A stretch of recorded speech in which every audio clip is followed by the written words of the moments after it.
Welcome to Kellogg's Global Politics, a podcast on current events in U.S. foreign policy and international affairs. My name is Dr. Anita Kellogg, an international relations scholar specializing in the relationship between economics and national security. I'm here with my co-host, Ryan Kellogg, an expert in energy investment and policy. Thanks and glad to be back. So this is episode 27, and we're recording this on January 22nd, 2023.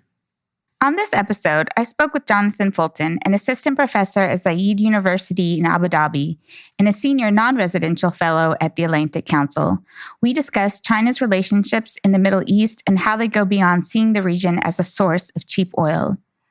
We begin with the latest updates on the Russia-Ukraine war, including the flow of Western military equipment into Ukraine and Germany's refusal to provide its Leopard 2 tanks. We also discuss why Putin is losing the energy war with Europe. U.S. Treasury Secretary Janet Yellen is in Africa this week. We explain why she is there and what the U.S. hopes to achieve. We consider the trip in light of Russia and China's recent diplomatic tours of the region.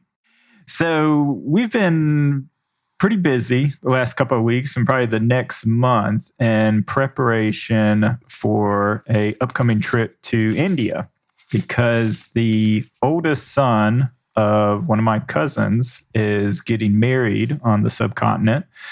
And we're finding that it is a heck of an ordeal in preparing for this. Yeah, and we're just cousins. Yeah, I know. But we are, we're representing the family, one of the few members making the journey to Udaipur, where the wedding's going to be held. But the preparation, we knew, I think, going in, Indian weddings are a big deal. This one's an exceptionally big deal. And the wedding festivities take place across 3 days, of which requires Indian outfits. So I know that you want to talk a little bit about your recent shopping experience. And only that, so when I first heard about this, I was so excited because Indian clothes are beautiful. But then it ended up being this huge source of stress because, of course, brides tend to have this vision, and then you're trying to figure out the vision and you don't know anything about Indian clothes. So we did find at least all my outfits recently, and I'm really excited now that I have the outfits chosen. I think they're really beautiful, especially, India celebration festival sort of clothes. They're just beautiful. They're colorful. There's lots of embroidery. It's a special experience to get to participate in the wedding, and then amazing to get to go to India, and we're spending 2 weeks there and could not be more excited about it. Yeah, so that's the exciting part, the clothes, seeing it, but we also have work to do. So Can we just talk about clothes? I enjoy that. I'm sure everyone listening wants to hear more about clothes. You want to hear more about the clothes. Well, no, we have to put on essentially a Bollywood-style dance on the day of the Sanjeet, which is the first day of the Indian wedding festivities. And we have a choreographer. We're really struggling with the dance steps. And who knows how many hundreds of people are going to be watching. So not thinking about that. Yeah, we were doing that. We were lots of people trying to all at once from different places, try to practice the dance with the choreographer on Zoom. Yep. And that was a lot of bandwidth. I think we struggled a little bit with that, but also trying to coordinate people across screens like that is kind of interesting. Yeah, so we definitely have a lot of work to do. But I guess we'll have the day that we get there with super jet lag to pull it all together as a group. Yeah. So that should be great. Yep. So I'm sure more to come on those in future episodes. Yeah. Hopefully we can get a video and just zoom in on Ryan, because that would be perfect. Oh, no. I think we can skip that. We need to, she'd be like our daughter. She's bragged enough about her dancing ability. She brags about it, but then on video, she just hides from the camera the whole time. No, all talk and no walk. Exactly. So moving on to the main thrust of our show, we begin with our updates on the Russia-Ukraine war. And in particular, what's got a lot of attention this week is the flow of military equipment into Ukraine. Yeah. So I think the main thing that happened this past week was a meeting of 50 nations on January 20th. It's the Ukraine Defense Contract Group. which was formed at the beginning of the war. And I think this is only the fifth in-person meeting that they've had. But so these group, which essentially are ministers of defense or chiefs of defense of these 50 nations that are part of either NATO or the Greater Alliance and helping supply equipment to Ukraine. And they met at the Ramstein Air Base in Germany.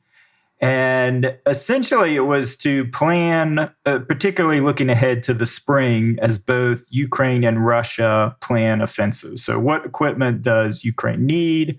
Zelensky, since the beginning of the war, has been on kind of a constant diplomatic mission, advocating for the equipment that's needed. And I think the latest push, beyond kind of the air defense equipment that we talked about, was this push for main battle tanks in order to, one, stall what looks to be a potential Russian offensive, which actually, there's some noise going around today that may have begun in the southern part of Ukraine.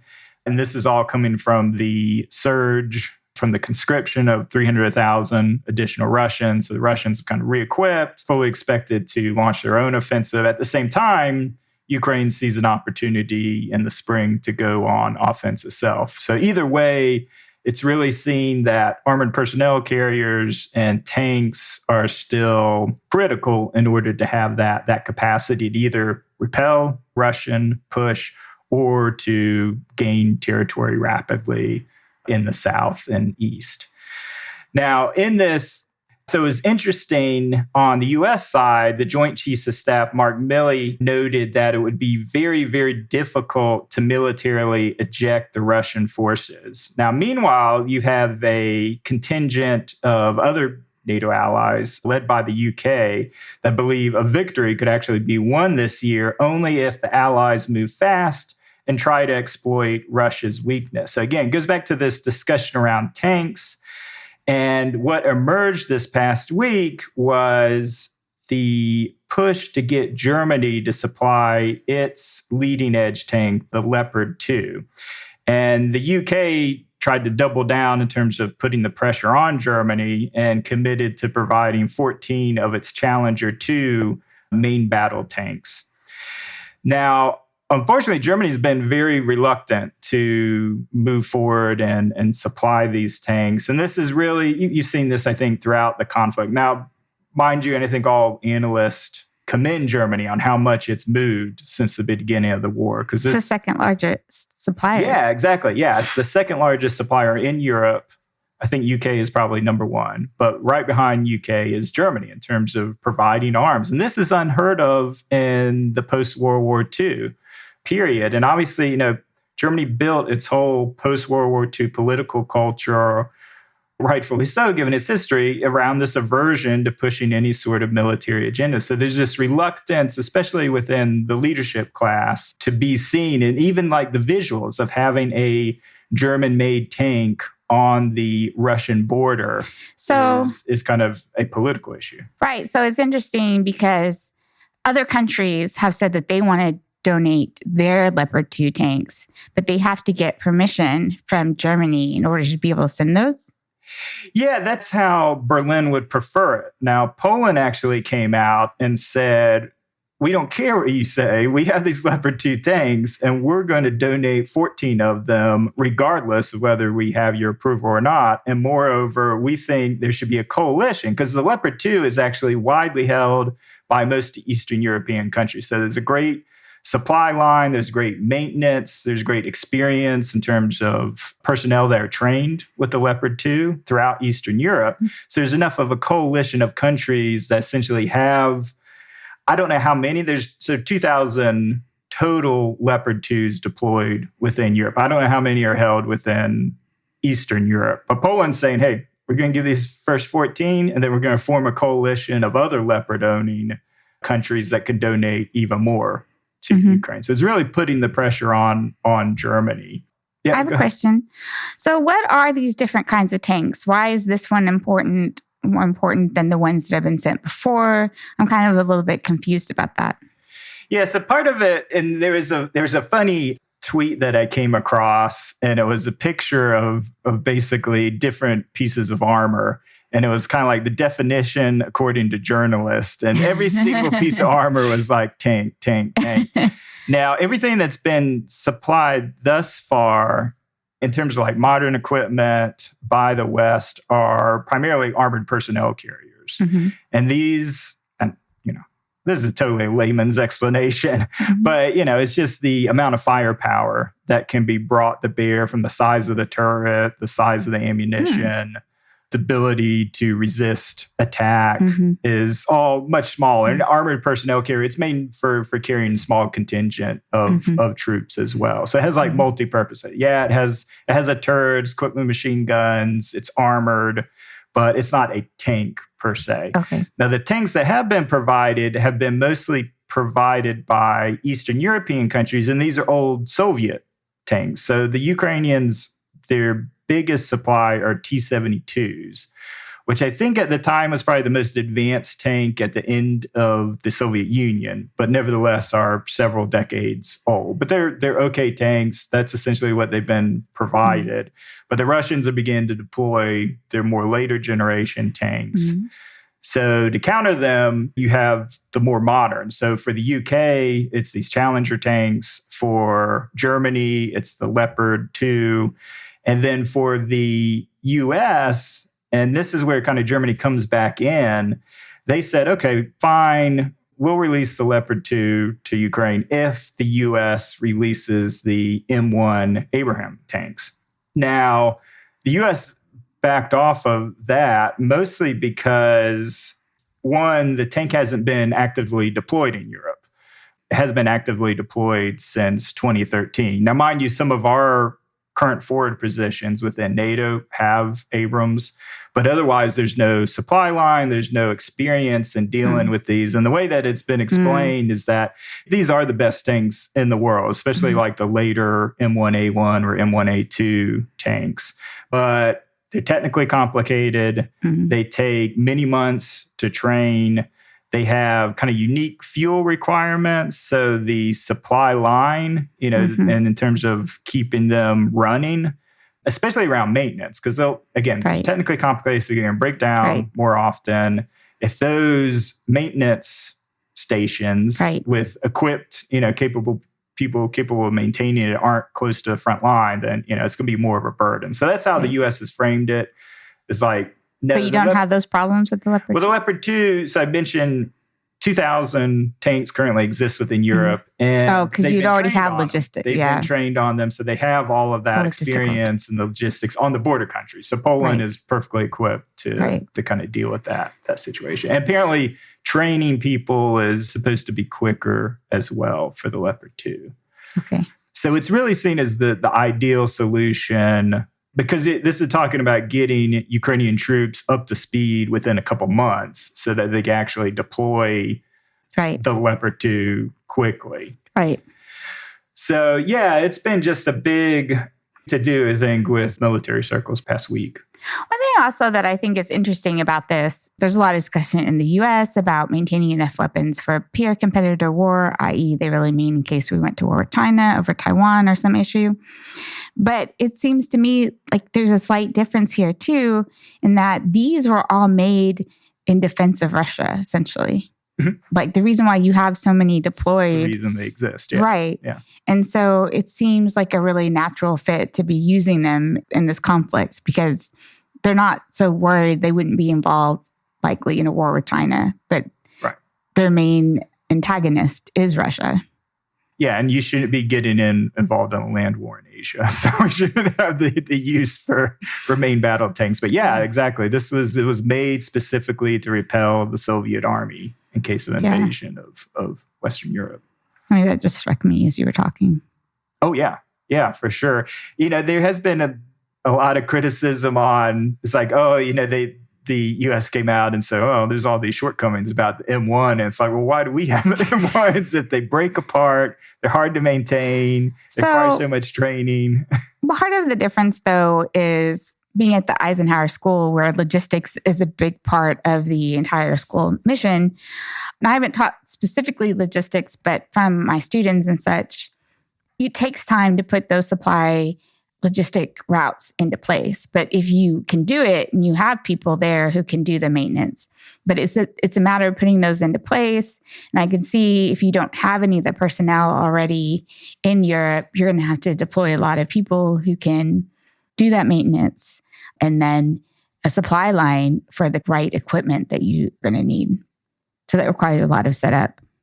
Yeah. Which I think really, to your point, is Poland and all these other countries on the border already know how to keep the maintenance up for a Leopard 2. Yeah, exactly. So Germany didn't shut the door on it. They've been very deliberate. They've been very conscious of kind of any sort of domestic pushback or domestic vulnerability. So I think everybody thinks, because they do eventually move forward, that Germany will eventually give permission to deploy Leopard 2s. They've already backed off of the U.S. needs to deploy Abrams first. So I think it's just a matter of weeks probably before they make some sort of announcement. That being said, if you do want to understand more, because this is being actively debated within military circles on Twitter, we'll provide a link to Mark Hertling's feed. He had a nice thread. He was actually a commander. He's a lieutenant general, retired lieutenant general who commanded U.S. forces in Europe. But during his periods further down in the ranks, he was actually a tank commander, during Iraq. So he's very familiar with the limitations of the M1 Abrams. So he provides kind of a technical, because there's still a debate going on the U.S. could supply 400 of these, within weeks. And they make such a big deal. It's, the Iraqis and the Saudis use these tanks. But what General Hertling kind of provides the detail is, Iraqis and Saudis use this, but they have like a 5-year training period. Right. The manufacturer has offices and set up. I mean, it's basically all just set up to maintain. Which is also was fascinating to me that I learned in one of my classes from acquisition specialists, is that, yes, they have so many people there on the ground, including the manufacturer, to be able to know what parts are more in need to be produced, as well as the specific. So there's a lot that goes into those supply chains. And so where you already have it set up, like in the Middle East, it makes a lot of sense. But it's a matter of how long does it take to set that up in Europe? And is that a time frame that, I assume when you're like, it's going to take 9 months, or something like that. It's just throwing out a number there. You're like, well, I really hope the war to be over by then, or it's not going to make a difference now. Of the spring offensive in terms of repelling Russian forces or gaining territory. Yeah. In terms of the other updates, that was the main thing occurring this week. You did have tragic helicopter crash that occurred outside Kiev on January 18th, and that resulted in the death of Ukraine's interior minister and all of his deputies. Really represents the most significant leadership loss for Ukraine since the start of the war. Now, the ministry itself is responsible for coordinating National Guard, police, emergency services, and territorial defense services. And, while a lot of this is localized, the fact that the whole leadership team was on board the same helicopter was kind of seen as a failure. They didn't know what the cause of the crash was either. No. So it's not like this was necessarily some people think maybe it was weather because it was really foggy that day that they took off. But it was a fairly significant blow.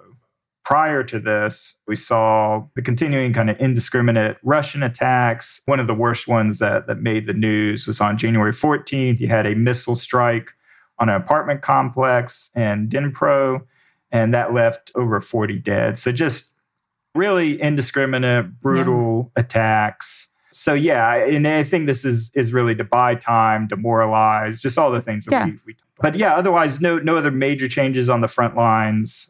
And then finally wrapping up on the energy side, the warm winter has continued in the past couple of weeks since our last update. I think gas prices dropped even further, like another 10% from where they were a couple of weeks ago. So gas storage levels are really strong. So over 80% for the EU as a whole. And Germany's, again, the largest economy in Europe, is at 90%. So that just means heading into this winter, so this coming winter at the end of the year, Europe is actually in a really strong position where it'll certainly be well above 50% when it starts the refilling period of the gas storage. So the only real question is Chinese demand, which is still unknown. And then will these lower prices and increased supply actually help European industry enough where they're able to ramp up production, thus creating kind of a demand loop again. Mm-hmm. But otherwise, it looks, fairly optimistic. Now, if they can make it, again, the full year, that allows additional LNG supplies to come online because you give enough time frame. So a lot of things online about general winter, which Russia was depending on. Right. That just weirdly has not happened. I mean, it's been kind of weird because it's been the same here in Maryland too, right? Where it's only been even cold enough to snow one time. And because I remember last year, I was I hate winter so much. It was cold. Yeah. And miserable. This year, it's just been really mild. So, to not have the type of winter that everyone was expecting, not having a normal winter, definitely changes the dynamics of the conflict quite a bit. Yeah, for sure. Well, U.S. Treasury Secretary Janet Yellen is currently in Africa as part of a tour that she's been engaged in. Basically, the main thrust seems to be backing up many of the economic commitments that had been made in the U.S.-Africa summit at the end of 2022. As might be obvious from the fact that it's the Treasury Secretary, this trip has had a strong economic focus and has included discussions about infrastructure funding and other development goals, as well as pandemic preparedness, democracy strengthening and anti-corruption partnerships, and really importantly, food insecurity. The message also was that the United States is here to stay in Africa, that this is not purely transactional. Other issues that have been brought up were that Africa has a lot of the minerals needed for green energy, and as well as the effects of climate change in Africa. So that's also been a topic discussed. And another element of this is that along with Yellen, several business delegations from the United States have accompanied. The administration wants to encourage U.S. businesses to invest in Africa, but it's not clear that they will see any opportunities for profits. Although, of course, Russia and China have not been mentioned on this trip, nor were they mentioned in the U.S.-Africa summit, but they are certainly vying for influence with those two countries as kind of a backdrop to this. Both countries had foreign ministry trips that just concluded prior to Yellen's trip. I was doing a little bit of research on this, so I just thought there were some interesting facts about the relationship of both countries in Africa. One thing that I didn't know a lot about was Russia's relationships in Africa and how they are very elite-driven, corruption, and exclusively about military. And so one example of this is that the Wagner Group is heavily involved in Libya and backing the warlord leader there. Some points, we talk a little bit about China and Africa, but some kind of interesting points to me that stood out is that Chinese investment in Africa peaked in 2016. And what's also interesting to me about that is China's investment also peaked in Europe and the US in 2016. So I think there are a lot of signals there that that's around the time that China began to transfer from not caring about its low debt to being more careful about the investments that it made. It's not just about the backlash in the United States and in Europe, which is what I previously had thought. Part of the headlines are all about the state-owned enterprises in terms of resource extractive industries. But actually, the majority of businesses, there's 3,000 to 4,000 Chinese businesses in Africa that are profit-driven and mostly operate in terms of selling goods and services. And then you have another 6,000 businesses owned by Chinese nationals, but operate as African businesses. And then China, the opposite of Russia, in that its ties are mostly economic, but there is some potential for growing military presence. What caught a lot of attention in 2016 was a military base in Djibouti, the only one that the Chinese military has abroad. It's focused mostly on protecting ports and piracy, but there's always rumors that they are trying to make deals with other African countries. These rumors have failed to bear any fruit. Yes, I see it largely as a positive sign that the U.S. is kind of following up on its, initial U.S.-Africa talks. So I think it's good, that Yellen and her team and, trying to build a coalition of U.S. companies to show Africa on its own merits, which I think is the right way to frame it. And then was something we talked about before, that the administration was careful not, you don't want to mention China. You want to just see, for Africans to see themselves as just a pawn in another Cold War, but rather as an opportunity themselves. I think there really is a compelling case. And we talked about that previously on, just in terms of demographics. Africa is the fastest growing population. I think by something I was reading, like by 2050 or 2060, you'll have 2.5 billion Africans, which would mean a quarter of the world's population will essentially be African. Although the counter to that is that the number of young men also leads to a lot of military violence, and that can lead a lot to poverty as well. So it's kind of a mixed bag, that demographic. It's a mixed bag, but I think there's the opportunity that, with the right infrastructure investments, that, China has certainly been a big client, the big provider for these countries. That could Africa be the new kind of cheap labor source, kind of moving from Southeast Asia? Because we've seen that, China being the factory of the world. And of course, it's scale. It's hard to replace kind of that scalability, but you certainly see more of a shift to Southeast Asia. Will Africa in the next 30 years be that new cheap labor source so that they can also move up that economic ladder over time?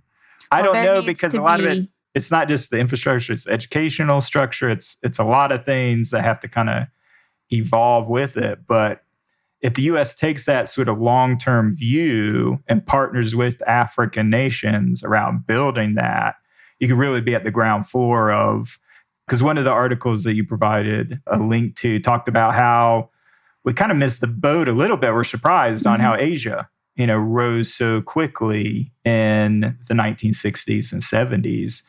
I, though, quibble with that a little bit, because the U.S. was pretty instrumental in a lot of that growth in the 60s.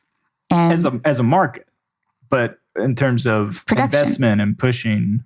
Yeah, no, I mean, so what people don't know is a lot of Japanese production was developed. We helped develop that in order to have supplies for the Korean War. And then we helped build the Korean industry for supplies for the Vietnam War. Yeah, as a market. So it's just another form of as a market. And so production capabilities. Part of this, because we get like only 1% of Africa exports go to the U.S., but part of this being opening up U.S. markets to African food and products and things. Well, that's a kind of complicating factor that I don't think this trip covers, right? Because you have some of the biggest cotton growers are in Africa, but there's a lot of cotton that's still grown in the United States, and that agriculture is largely protected. It's one of the reasons why there's never been a new trade agreement, is because the West, the United States, and Europe kind of refused to stop protecting their agricultural markets. So those things would be important for development, but will the U.S. actually make commitments to be less protectionist? Yeah.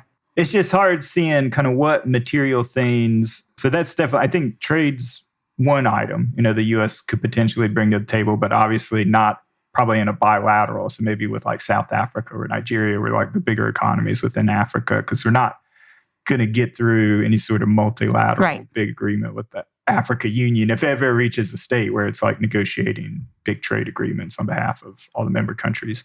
Yeah, and the other area was around debt restructuring. So this is, it ties into the whole China element, the fact that they dropped their investment in 2016.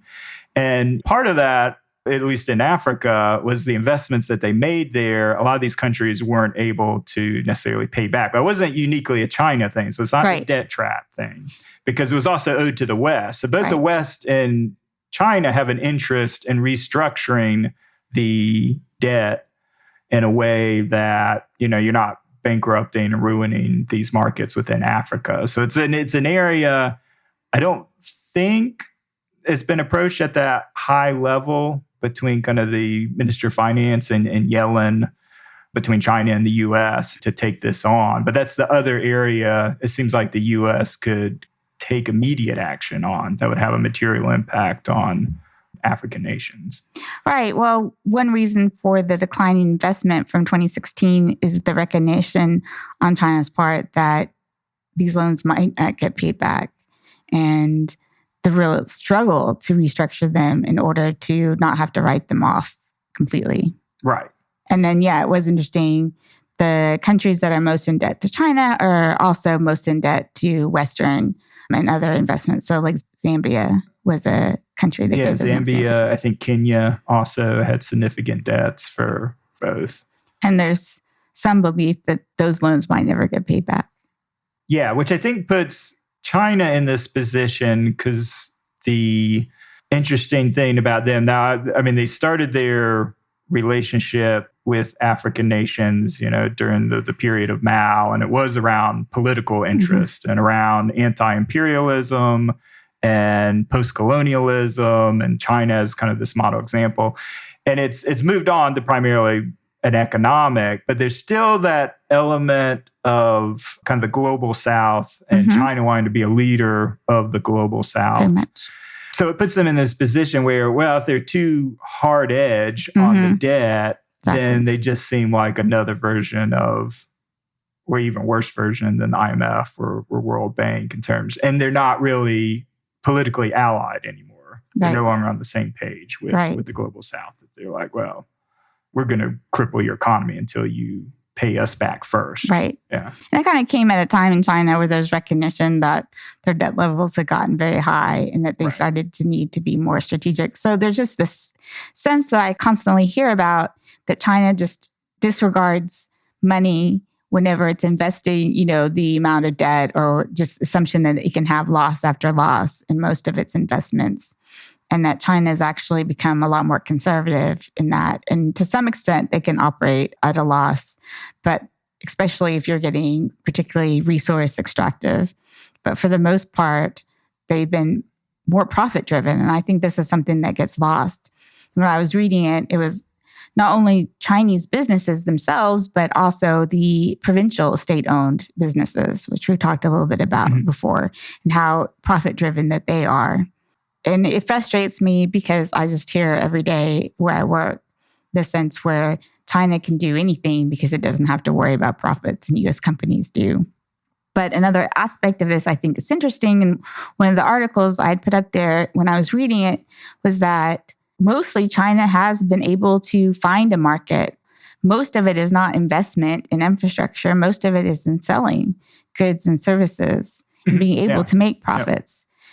And the United States has really struggled to even see that market. I think Chinese were very prescient in being able to do that. Yeah. I mean, but I think this goes back to, and I guess this kind of economic theory and where you have a competitive advantage. I think it's hard for advanced industrial or post-industrial economies like the US, like Europe, to compete on supplying the goods where China has succeeded so much within the market. I think where the US need and in European firms, the opportunity is this emerging middle class. As Africans move up that economic scale, this is where you have a competitive advantage with more higher end advanced goods, healthcare, all the things that we have a competitive advantage in. But the things, and there's actually your guest, Jonathan Fulton, I listened to his last podcast, and we'll, of course, provide links to it. But he had an expert from Wake Forest University and was really talking about the material impact that Chinese firms have, within Africa. And they talked a lot about, I'll always mispronounce it, but like on the telecommunications side. And having gone to Africa, they never had that first generation of infrastructure with telephone wires and hard cables and things like that. And you have Huawei come in. Huawei? Gosh. Sorry, I just hear it all the time now. Oh, Huawei? Okay. You have Huawei come in and essentially provide all of these services. And when you can do so many small-scale entrepreneurs. So to be able to use your mobile phone for banking, for sales, for communications, to be able to manage like your whole business, using Huawei's infrastructure is like game-changing. I mean, and they're going to feel grateful for that.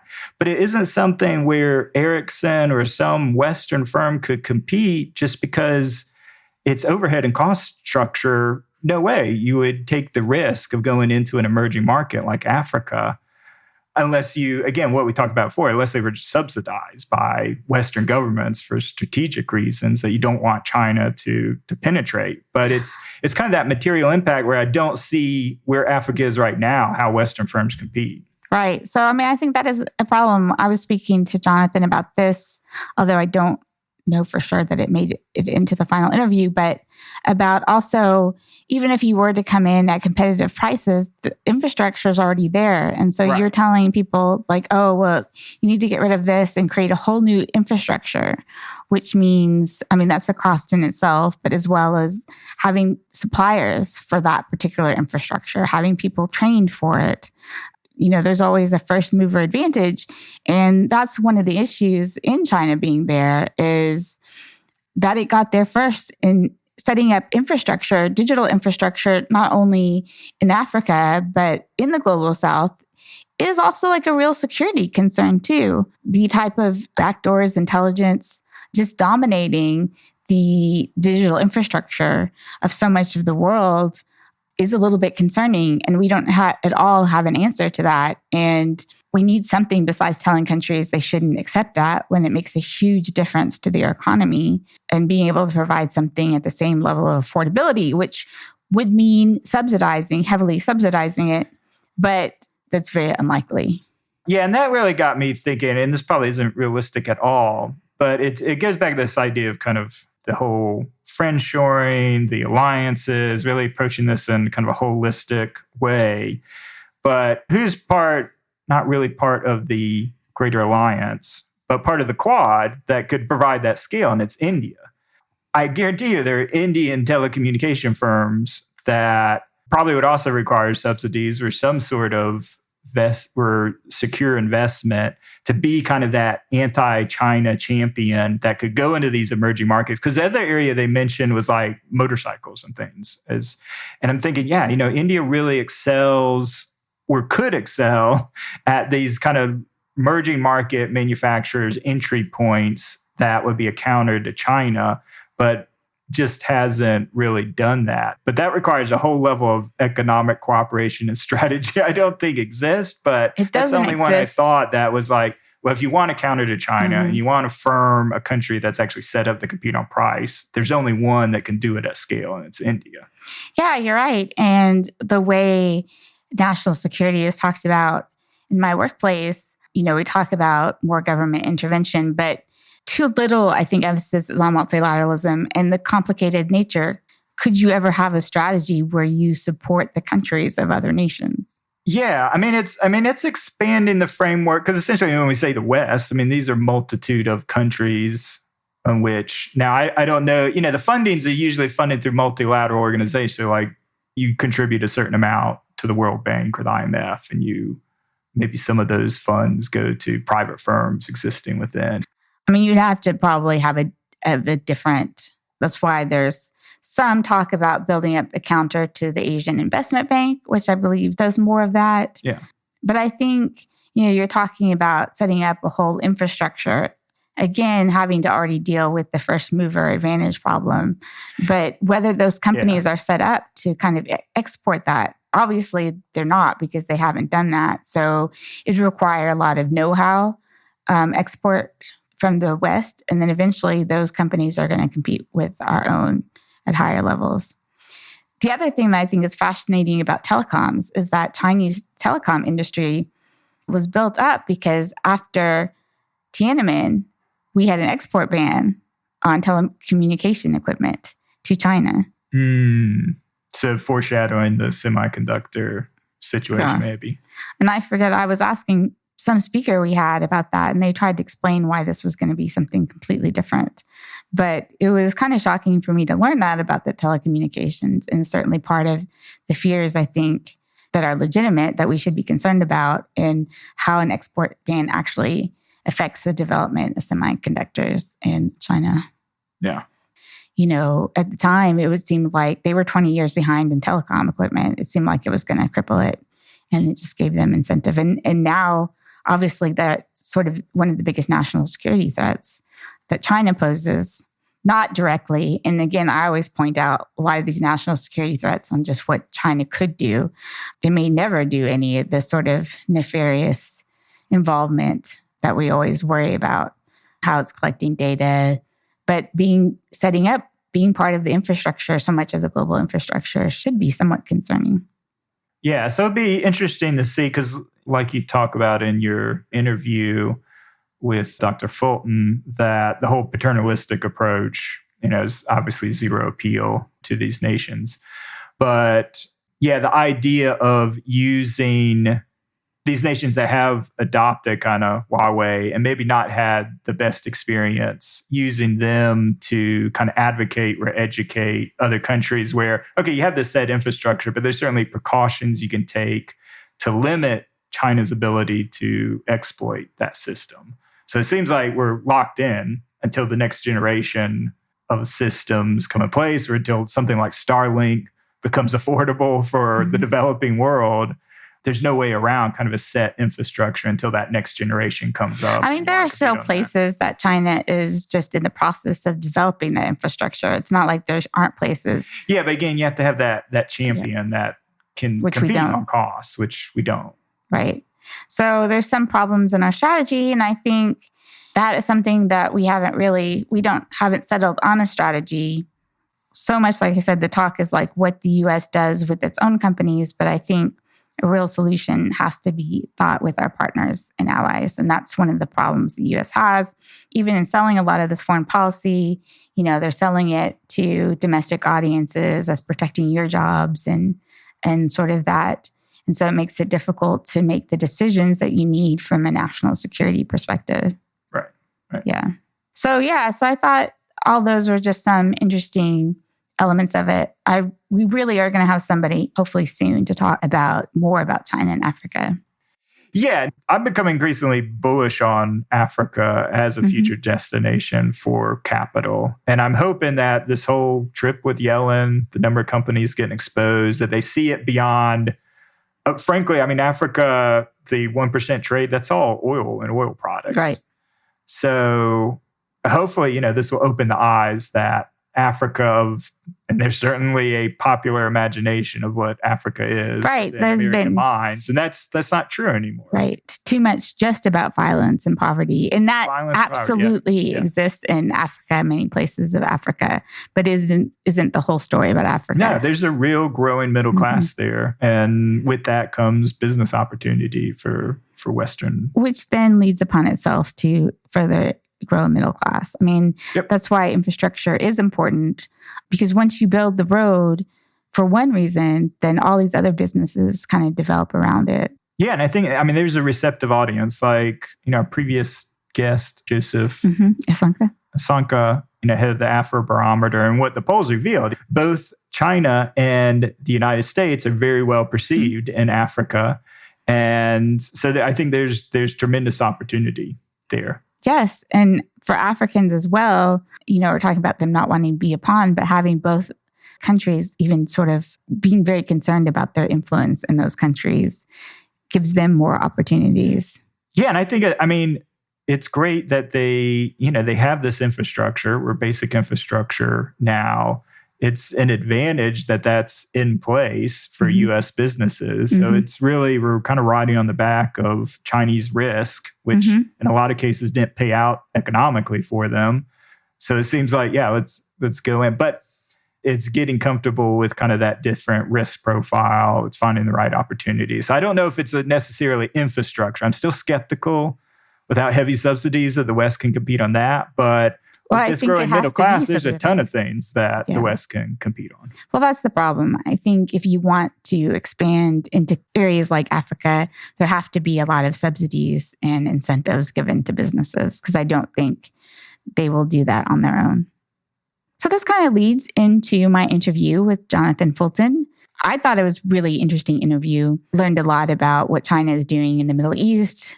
We hear about Africa a lot. I study China and Latin America. But I think one of the things that kind of drew my attention to this issue is when the contrast in the receptions between Biden and Xi in Saudi Arabia and sort of all the discussions about that. And I think as you're listening to the interview, I think he makes a great point that China isn't really going to make a dent in Middle East-U.S. relationships because they are very long-standing.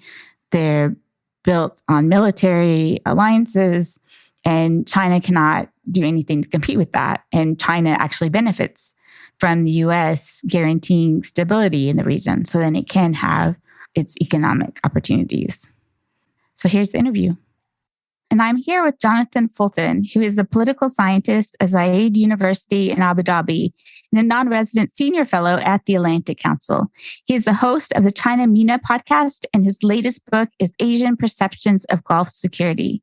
We'll have a link to the podcast and book in our show notes, and I highly recommend that everyone checks them out. Hello, Jonathan. Welcome to the show. Hey, Anita. Thanks for the invitation. Really appreciate you being here. To begin with, can you provide some general background on China's role in the Middle East and how it has been evolving over the past few years, particularly following the winding down of large U.S. military operations in the region? Well, it's interesting. I'll start with the back part of your question first. When you say the winding down of big U.S. military operations, it doesn't really mean the winding down of U.S. presence, especially here in the Gulf region where I live. U.S. preponderance is just the ordering principle of the Gulf. Of course, it's challenged because the biggest country in the Gulf is Iran, and Iran certainly would be happier if you guys would just leave. But the fact is there's anywhere from 30 to 45,000 U.S. troops in the region, I believe. Lots of bases and facilities in Kuwait and Qatar and the UAE and Oman. So there's a very big presence. The fact that the U.S. is actively engaged militarily as it had been in the first 2 decades of the century seems to drive a lot of analysis where people think the U.S. is leaving. And that makes a very interesting counterargument because people see what China's been doing in the region and say, oh my God, great power competition is happening in the Gulf. The U.S. is leaving and China's coming in. And we keep seeing these headlines. And last month, in early December 2022, Xi Jinping paid a very heavily covered visit to Riyadh in Saudi Arabia, where there were 3 summits, a bilateral China-Saudi summit, a China-Arab States summit, and a China-GCC one. And the breathless overreaction from a lot of the media seemed to posit that China was playing this new role.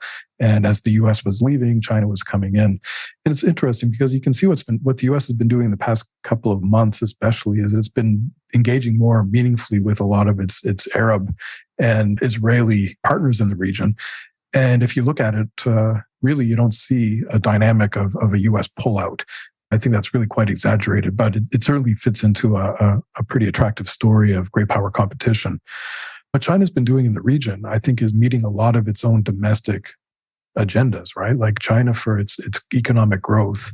Of course, economic growth is everything in a country like China where the CCP doesn't have these traditional forms of legitimacy they get through elections. You've got to perform. You've got to give people a better future materially, and you need to keep growing that economy, and you need a lot of energy. So Gulf countries have been so important in that.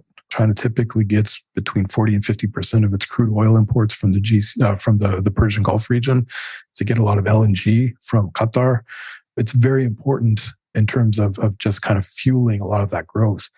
And beyond that, you see a lot of, here in the region, a lot of countries that are trying to diversify their economies away from this single resource model of let's, sell a lot of oil and hope that gets us through the next 30 or 40 or 50 or whatever years. They're realizing that's not sustainable. So they've been trying to build these new economies that requires a lot of foreign direct investment. It requires a lot of foreign technology. To do this, they've all embarked on these different vision programs, the Saudi Vision 2030, the new Kuwait 2035. A lot of countries in the Middle East have these programs, not just in the Gulf. And they align perfectly with the Belt and Road Initiative, these cooperation priorities. So you can see things, not just these big, sexy infrastructure projects that cost billions of dollars, but things like digital cooperation or HR type things where they're training people. We saw health when the pandemic hit, where there's a lot of experiential knowledge traded back and forth. So they're doing a lot of stuff with the partners here. Economically, it's important because a lot of Chinese state-owned enterprises have been getting huge contracts, especially in the Gulf, but also in countries like Iraq and in Egypt, where they're helping those countries achieve those development goals. And a lot of that capital, a lot of that money is really important for what China's trying to do and beyond the region. So primarily what it's been doing in the Middle East is motivated by economics. There are second-level considerations. One is geography. The fact that we call it the Middle East is telling. You can't get to China's biggest market in the EU without passing through the Middle East. So it's important to have a positive presence here, but also to East Africa. It links to a lot of important regions. And another thing that maybe doesn't get noticed a lot, but is just as important, China's got a very large Muslim population. And this has been a domestic issue over the past few years. So having good relations with countries like Saudi Arabia, which has this prominent role in global Islam, really does help Beijing with some of the maybe domestic political problems it might have with Islam. You made several great points, and I definitely want to follow up on all of them. But to your very last point, my understanding is the Uyghurs are Muslim. And how do the Middle Eastern countries sort of react to the way the Uyghurs have been treated in China? So it's been puzzling for a lot of folks because you can see that a lot of Muslim majority countries, not just in the Arab world, but in Asia, around the world, haven't really been animated by this issue the way that I think a lot of Western countries, especially liberal democracies, would like to see. You see repeatedly in the United Nations where large blocks of countries will sign a letter in support of China's, not necessarily in support of what China's doing in Xinjiang, but in support of China's sovereignty, a sovereign right to deal with domestic pressures in the way that it sees fit. And I think that's an important consideration. Of course, that pillar of China's foreign policy, the non-interference in domestic politics of its partner countries, is deeply appreciated in a lot of developing countries, a lot of non-democratic countries. So when China says, look, we'll pay you the respect of not criticizing you on the way you do domestic politics, and you pay us the same respect, that's often reciprocated. Now, when you look at it specifically as a Muslim issue or an Islamic issue, I think there's a lot of dynamics in the Middle East that maybe get under-recognized in this. And first and foremost is when China talks about Xinjiang, they often say this is a response to a political group or political organization that's not affiliated with the state, that's trying to challenge state power. And political Islam is one of the things that seems to be a common denominator in a lot of these groups affiliated with it.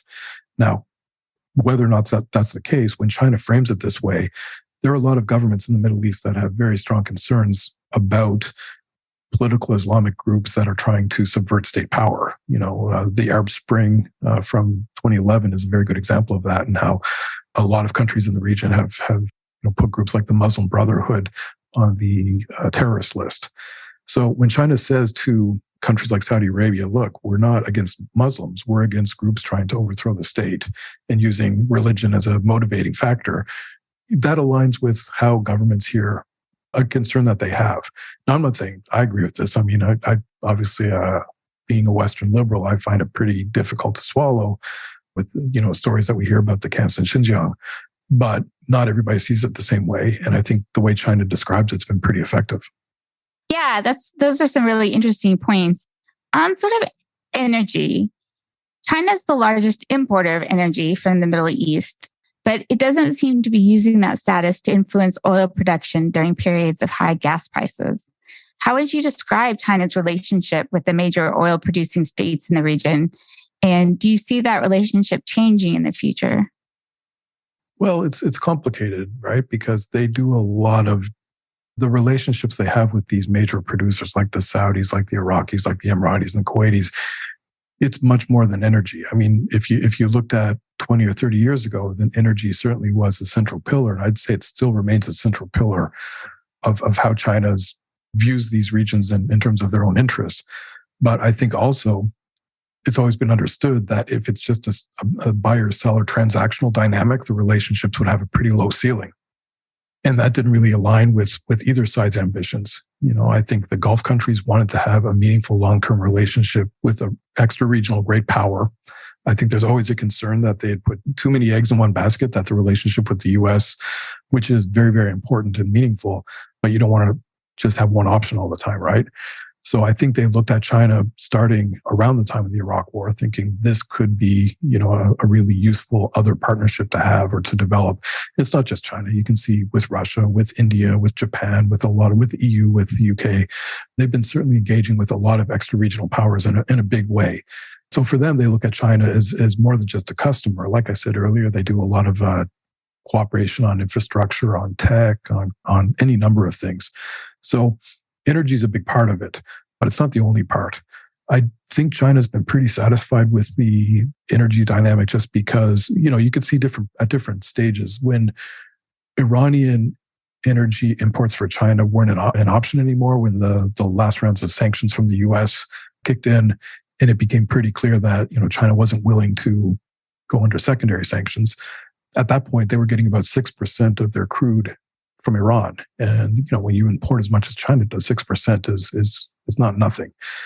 And the Saudis just very easily said, look, if you need 6%, we can get you 6%. We can just turn the tap a little bit and we can make up that gap pretty quickly. And that's what they did. And you can see this period of about a year where, Saudi exports to China almost doubled.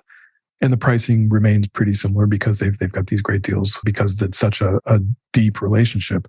So, China's been getting a lot of what it needs from Saudi. I think they appreciate that, it is the swing producer and it can step up when China needs it. That creates some pretty interesting political dynamics as well, I think. Yeah, when President Xi went there in December, a lot of people were interpreting that in terms of the deteriorating or challenges to the US-Saudi relationship. But listening to you, it makes me want to ask the question backwards. Has Saudi Arabia's relationship with China altered the way that it deals with the United States? I wouldn't say it altered. There was a report so today's January 10th. It was at some point in January, there was a report that the US is helping Saudi develop its, new national security strategy. The stuff that the US does with Gulf partners is by far more important than what any other country does here. Just look almost a year ago to the day, there were some missile strikes and drone strikes here on Abu Dhabi, where I live, and the US base just down the road was responsible for protecting the country, along with, of course, the UAE military. No, China doesn't provide that type of security relationship. So I think the Saudis realize that. I do think it's pretty clear that the Saudi-US relationship has been pretty rocky for quite a while. I think there was maybe hopes in Riyadh that this was simply a Democrat issue. This was a post-Khashoggi issue. I think there are more structural things there that have to be addressed. I think first and foremost, it's mostly an elite relationship, that US leaders and Saudi leaders have always seen the importance that each country plays to each other's interests. And that's been cultivated. But then you look, on a people-to-people level, there's a lot of convergence. There's not a lot of areas where the American public and the Saudi public look at each other and think, yeah, this is a natural partnership for us. So politically, it's pretty tough for both countries to manage. And when you've got the US president describing the crown prince as a pariah, and you've got the crown prince making pretty snide comments about the president, it makes it pretty hard to bridge that. And then when you see Xi Jinping arrive in town and they roll out the purple carpet and there's, $50 billion worth of deals, it looks like a contrast. The US is blowing the relationship up and China is building it up. But for China to get to a level in its engagement with the Saudis that America is, the US-Saudi relationship's been under development since 1945, since FDR and King Abdulaziz met. And that's like, at this point, I'm terrible at math, 70, 80 years worth of relationship building on counterterrorism, on trade, on energy, on politics, on diplomacy, on any number of things, state building. China it's a new relationship and it's an important one, but it's not as multifaceted or deep by any stretch as the US one is. Now, 80 years down the road, that could be changed. But at this point, it doesn't really compare. More on that. You wrote in 2022 a report for the Atlantic Council titled The Great Power Projection in the Middle East. You wrote that Russia and China are not trying to challenge US leadership in the Middle East. Of course, China's foreign policy is driven by its domestic and strategic interests and may not have the direct ability to challenge leadership right now. But can you explain why you think China is not even interested in challenging U.S. leadership in the region? So yeah, I co-authored that with a friend of mine, Dr. Lee Chen Sim, who's also a prof here in the UAE. She's a Russia specialist. And we basically finished writing that in December 21. And, we're just waiting for the end of the holidays to get it published. And then there were some editing issues. And then we were done with it. And then there was that meeting between Xi and Putin, in Beijing last February, where they talked about a partnership without limits. And we went, oh my God, we're going to have to change so much of this. And then the war happened, the invasion of Ukraine happened. And we thought, well, this is going to change the way we look at this. But when we looked at Middle East, it didn't fundamentally change the way we saw it. So China especially looks at the Middle East as I said earlier, a place where it gets a lot of really important stuff that supports its domestic political economy. What they want from the Middle East as much as possible is stability. And they realize that is underwritten by the U.S. security commitments with a lot of important countries. When you look at the countries China's the most deeply engaged with in the region, there are countries like Saudi Arabia and the UAE and Egypt, countries that have very important security or political relationships with the U.S. They're not supporting revisionist actors. They're not working with non-state actors. What they want is to work with status quo actors that can kind of shore up a pretty fragile region. And I think China is, when they look at the Middle East, I think they're actually quite a responsible extra-regional power in a lot of ways. I think people in DC would probably disagree with me and think anything China does here is subversive. But I do think that China's preferences are largely for things to remain much as they are, as much as possible. Now, over the past year or so, I think that's changed a little bit, largely because I think China's been feeling a lot of pressure from the US. From 2017, when the National Security Strategy was released and it introduced this great power competition framework. And then you saw throughout the Trump presidency, the narrative out of DC about China was not very positive. And I think people felt that pretty acutely. You could see China feeling challenged by the Quad, by this more muscular Indo-Pacific, feeling that within their own region of Asia, that they were getting challenged by the US. It didn't make sense to push back in Asia, but it does make sense to push back in other regions where the US might be vulnerable. And that's where you see things like, oh, well, now we'll sign this comprehensive strategic partnership with Iran that's been cooking for 5 years and we didn't do anything with. We're going to start politically supporting Iran on things that before we wouldn't have even considered, because I think it puts the US on its back foot, makes America think a little more carefully about challenging China elsewhere, because now they've got to return to the Gulf. So it's a strange dynamic. I think on the one hand, their preference is that the US stays rooted here and continues to provide the security architecture that benefits not just the Gulf countries, except for Iran, not just the US, but also China and every extra-regional country that has interests here. But at the same time, this idea that, they could always activate the region if they had to get a response from the US. They kind of say, look, stop poking us in the South China Sea, or we'll poke you with Iran. Yeah, that's interesting. And I want to follow up on Iran, because you talked about, and I agree, how much stability in the Middle East is important to China. But Iran seems to be a source of potential insecurity in the Middle East and sort of the tensions around that and building a nuclear program. So how does China reconcile that in its relationship? Yeah, well, it's not potential. Iran is a flat-out revisionist power that's trying to upend the region. And they've used proxies, they've used any number, they've used terrorism, they've used a lot of pretty shady means to try to achieve their goals. And China has offered support to Iran, but it's always been pretty limited. And it's always been kind of with the caveat. This is something I've been saying for years. I think a lot of people in the US have seen China as a challenger and Iran as an enemy. And they'd see this bilateral relationship and see this as a potential block of revisionist powers. And there's at the same time in this idea, which is perpetuated by a lot of Iranian diplomats, that China, you can't really trust the Gulf countries, the GCC countries, because their US allies are partners. And, the US could always tell them to stop supplying you with energy. They'd have to listen. And we would never listen to the US. We'll always be there for you.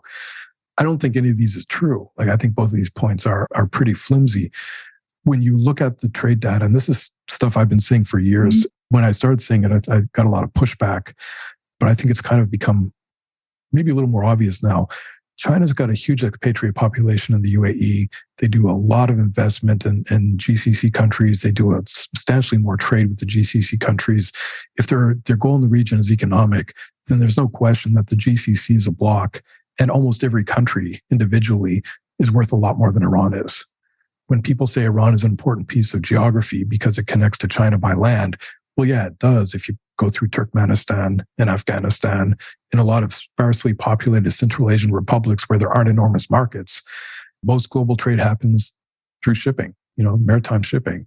And the Gulf port countries on both sides of the Arabian Peninsula are hyper linked into the global economy. The UAE, Dubai is this premier logistics hub that can connect you to South Asia, Central Asia, Africa, Europe in no time.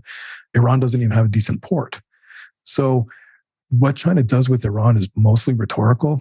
There is deep resentment in both countries that they don't have the respect that they deserve, that they don't have the position internationally that they feel that is their birthright as great classical civilizations. Both of them would love to see a redistribution of power, less liberalism and more order, like rules-based without the liberal rules. A less US-centered or Western-centered international order is something I think both countries would like. But I don't think they agree on much beyond that. I don't think they say us working together or with Russia have the blueprint for what we think would be the ideal situation. They just want things to be different, for them to get a little more respect and people to leave them alone. So I don't think they represent any kind of coherent bloc. And I think certainly when you look in the Gulf, China looks at Iran as a troublemaker. The example I frequently use in my public speaking engagements is when you look at when Saudi Aramco was attacked in the fall of 2019. Of course, it was attacked by Iran. It's not been, I don't think anybody's come out and said, absolutely, we have 100% bulletproof evidence that it was Iran. But we know it was. And when that happened, there was a very brief period. I mean, it wasn't very successful, but there was a very brief period where prices of oil shot up by something like they shot up significantly.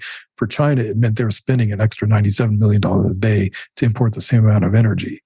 And you can't convince me that people in Beijing thought we're going to continue to support Iran if it's going to do stuff like this, because there's no country that's worth $100 million a day to anybody.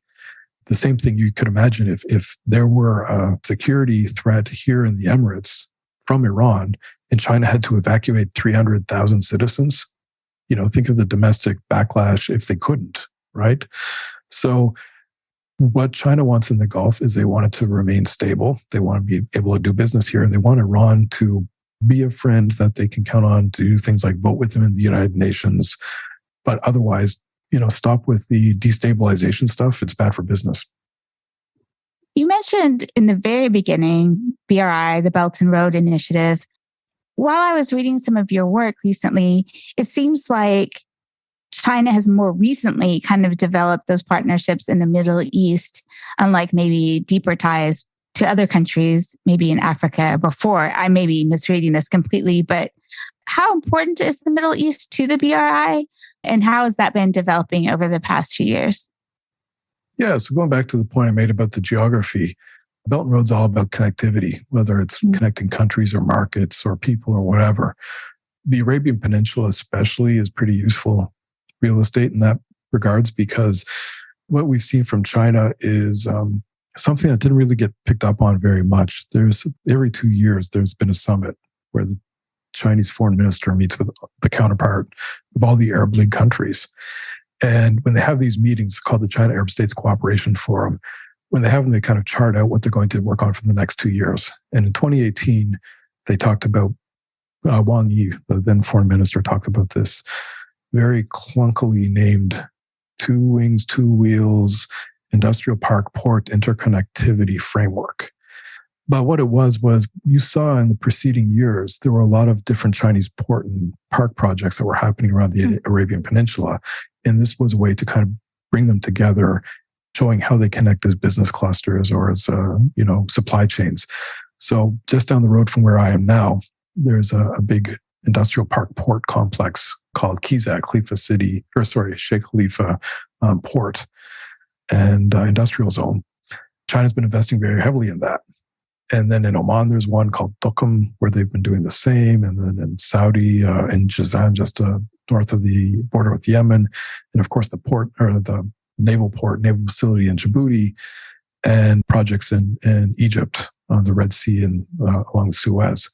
So you can see how these different ports, commercial ports, I should stress that, through this BRI initiative, kind of link Chinese influence and power, economic power, industrial power from the Gulf to the Eastern Mediterranean, because you can link the Haifa port in Israel to that as well.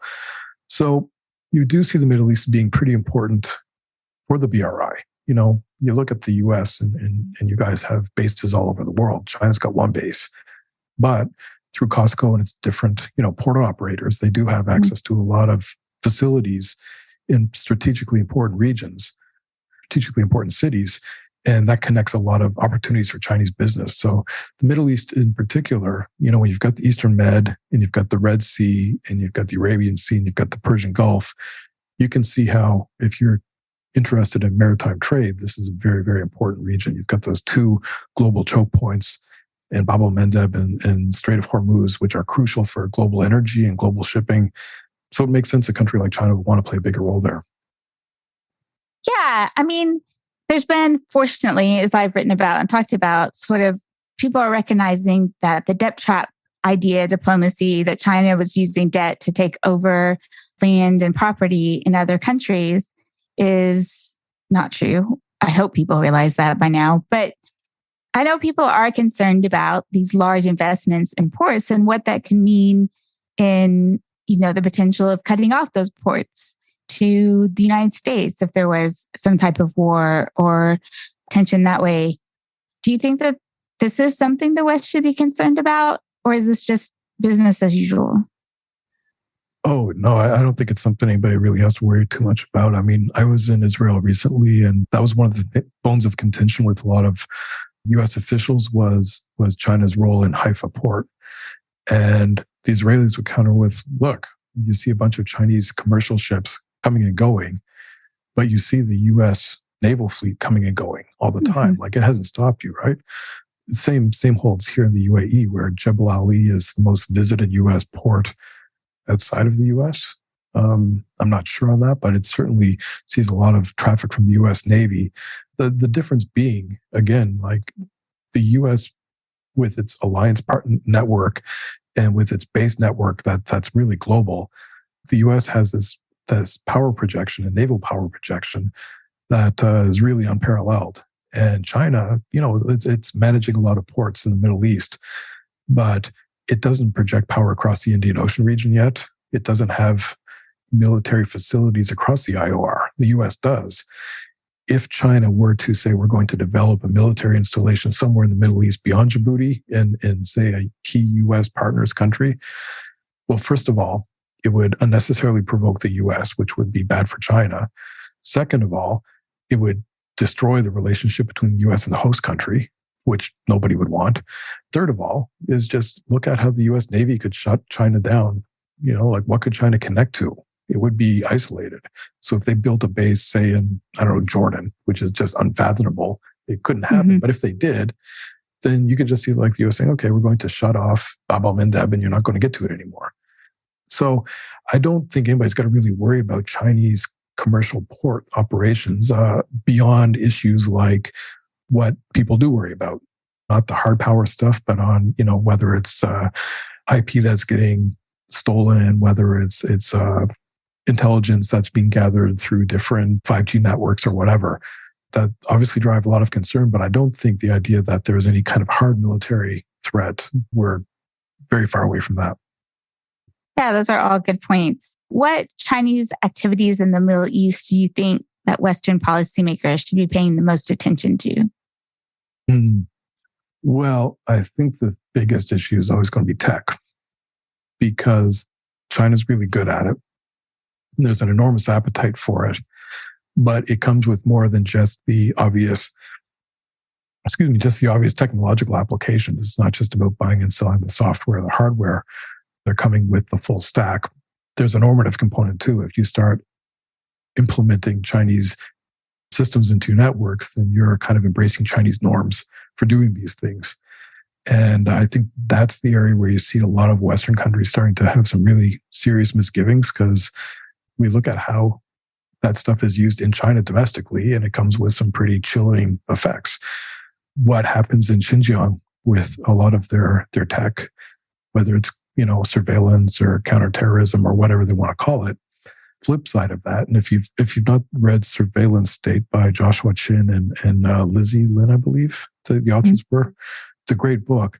They show how what's being used in Xinjiang is very scary for Western liberals, but then the same stuff is being used differently in the coastal cities to provide really great stuff in terms of healthcare or public goods for people. And that's the stuff that's very attractive here when they say, look, this technology can help you develop smart cities. It can help you deal with traffic issues. It can help you deal with labor issues. It can help you, address any number of problems you might have. The other side of the coin is the really creepy stuff that everybody worries about. So I think that's probably what has most people worried about what China's doing, not just here, but in a lot of the global south. Because there's the price issue, right? Like I remember talking to somebody from Chad, and he was saying, we don't want Huawei. We want Ericsson. We want, but we can't afford it. China comes in with a great price. They come with great after purchase servicing.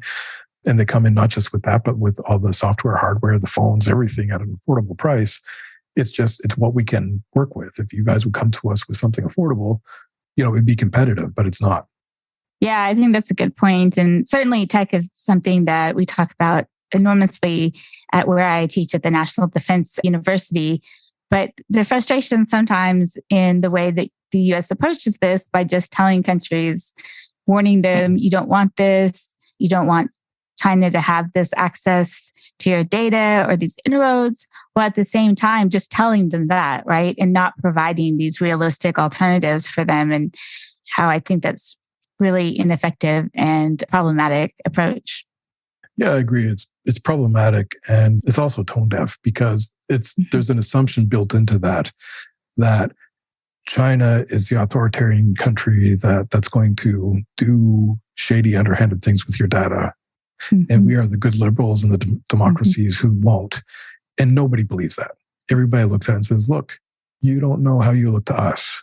I know that everybody in the West sees yourselves as the guys in the white hat, but we lived under colonialism. We lived under the horrible institutions, lending institutions that put these terrible restrictions on us economically. That's how a lot of people see Western countries. And when Western countries start wagging their fingers and saying, don't work with China, and China says, hey, I went through that stuff too. We all know what it's like to deal with these hypocrites. That resonates a lot more than people wagging their fingers and saying, don't work with China. One of the things everybody here seems to say is, look, we remember Ed Snowden, right? We know that US companies do a lot of shady stuff with their tech too. The Facebook that you guys get in the US is different from the Facebook people in Myanmar get, or different from the Facebook people in the Philippines get. In those countries, it's being used for stuff that doesn't really support the people very much sometimes. That serves political ends. So I think it's really ham-fisted to just tell countries don't do it because you don't know what you're getting yourselves into. And at the same time saying, well, the only alternative you have is to rip up all the stuff you have, then replace it with more expensive stuff you can't afford, and then retrain everybody. Because that's the other issue, is that nobody really caught on to this until about 2018. That's when it became a big story in the US. But you can find in 2014, China saying, and it's rolled out this policy, this 1+2+3 cooperation framework for cooperating with Arab countries, working on tech, working on space satellite, working on digital technologies, was a really important thing. And they started implementing it before 2014, but in 2014 is when they built it into the policy. So you've got countries that at this point were like at least 4 years deep into working with China on this stuff. And then people in the DOD recognized what was happening and said, hey, we don't like this, stop. And everyone's like, well, why? Why stop? It's serving a need for us. Well, because we don't trust it. And at that point, I think you have to realize too that for a lot of people watching the US in 2018, it was kind of a mess domestically. And people thought, well, who are you to really tell us how to run our business when you can't even whatever? So it's a really, I think, the wrong way to approach it. I think the right way to approach it would be to have other countries, allies and partners, talk about their experience. Instead of saying, don't work with China, say, hey, we let Chinese systems into our networks and this is what happened. These are the types of vulnerabilities you might face. Here's how we've dealt with it. Just to let you know going in, this is something that you have to be aware of. And I think to their credit, we've seen more and more US officials using that to rely on the like-minded countries to say, can you help us craft a better message? Because the finger wagging certainly wasn't doing the trick. Yeah. And again, you made so many interesting points there. I think when I studied in the Netherlands, there was a lot more emphasis on post-colonial legacies. And I think so much, at least in the US, but in a lot of the West, there's this sense that, colonialism was a long time ago, so you should be over it. In the sense, the way that those history and those legacies still are very much a part of politics. And you can see that even with India and Russia as well. And then I think this paternalism that countries don't know what's best for them. They're naive and they don't have their eyes open to what China does. And then I think there's the third problem to which you're alluding toward to the end, is that so much of what the US raises about China is about what China might do, not what China is doing now. And I imagine that that's also a difficult argument to make to other countries too. Yeah, well, I think the issue is the US has identified China as its pace competitor and a threat. And nobody in the region has made the same assessment. Nobody sees China as a threat. They see China as an opportunity. They don't have blinders on. Nobody thinks like, win-win for everybody. Everybody knows that an external power that comes into the region has some kind of motive, especially in the Middle East, where they've seen this play many, many times before. So they're going into this with their eyes wide open, but they've made their own risk assessment and they've decided that it doesn't carry the same threat that America believes it carries. Probably because the circumstances are different for countries here than they are for the US. Nobody here has an intention of challenging China, in Asia, for example. So Middle Eastern countries aren't really too high on China's threat map either. So I think in that case, they look at it and say, look, what does it matter if we work on the stuff that's important? I was talking with some people in the region not long ago. I mean, this topic comes up all the time.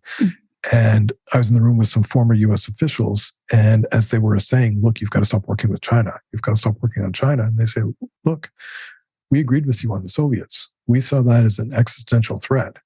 You haven't made that case to us that China represents that. All we see is a country that we have to be very careful in engaging with, but we're building in our own capacity to be careful in that regard. And a lot of it is by working with other countries that have been around the block with China already. But nobody's come to the conclusion yet that China is a threat in the way that America has here. Yeah, I think those are definitely excellent points.